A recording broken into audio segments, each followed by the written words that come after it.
মহিলাদের এন্টারপ্রেনার করার উদ্দেশ্যে আমরা অ্যাওয়ারনেস এবং ট্রেনিং শুরু করেছি। বোলপুরে আমরা আমাদের মেডিকেল কলেজে অলরেডি এ ব্যাপারে অ্যাওয়ারনেস এবং ট্রেনিং শুরু হয়েছে। একইভাবে আগরতলাতে ট্রেনিং এবং অ্যাওয়ারনেস শুরু হয়েছে বা প্রচার চলছে। আমরা প্রতিদিন সন্ধ্যে 7:30টার সময় গুগল মিটের মাধ্যমে একটি অ্যাওয়ারনেস করি, যাতে করে মহিলারা এন্টারপ্রেনার হওয়ার ক্ষেত্রে উৎসাহিত হন। এবং একই লিঙ্কে রাত 9টার সময় যে সমস্ত মহিলারা এন্টারপ্রেনার হব বলে আমাদের গুগল ফর্ম ফিল আপ করেছেন, তেনাদের নিয়ে কিভাবে তেনারা এন্টারপ্রেনার হবেন এবং কোথা থেকে তারা সহায়তা পাবে, সমস্ত ব্যাপারে ডিটেলস আলোচনা হয়। ইতিমধ্যেই আমরা ফ্যাসিলিটার হিসেবে কাজ শুরু করে বোলপুরে একটি হেলথ সিটি তৈরি করছি, যে সিটিটির নামকরণ হয়েছে শান্তিনিকেতন স্বাস্থ্য উপনগরী।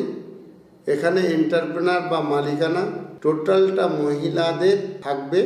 প্রাথমিক পর্যায়ে 300-র মতো মহিলা এখানে কাজ শুরু করবে এবং তেনারা এন্টারপ্রেনার হিসেবে এখানে কাজ শুরু করবেন, যেনাদের দোকান বা পরিষেবাগুলি মালিকানা থাকবে। এবং পর্যায়ক্রমে 5000 মহিলা এখানে কর্মসংস্থান হবে 2027-এর মধ্যে। আমি আশা রাখছি 2027-এর মধ্যে আমরা এই কাজ সম্পূর্ণ করতে পারবো। একইভাবে আমরা ত্রিপুরাতে একটি সিটি তৈরি করছি এবং এই সিটির নামকরণ করেছি ত্রিপুরা নলেজ সিটি। একইভাবে 5000 মহিলার এন্টারপ্রেনার বা কর্মসংস্থান জায়গায় আসতে পারবে। আমরা এই দুটি সিটি ফ্যাসিলিটার হিসেবে কাজ করছি। তার মূল উদ্দেশ্য হচ্ছে হেলথ সেক্টরকে ডেভেলপমেন্ট করার স্বার্থে আমাদের বোলপুরে এবং ত্রিপুরার মেডিকেল কলেজ দুটি একযোগে কাজ করে ডিজিটাল ইউনিভার্সিটি স্থাপন করে টেলিমেডিসিন, টেলিপ্যাথোলজি, টেলি আইসিইউ, টেলিরেডিওলজি এর মাধ্যমে পৃথিবীর দুর্গম অঞ্চলে আমরা সরকারের সহায়তায় স্বাস্থ্য পরিষেবা ডেভেলপমেন্ট করব।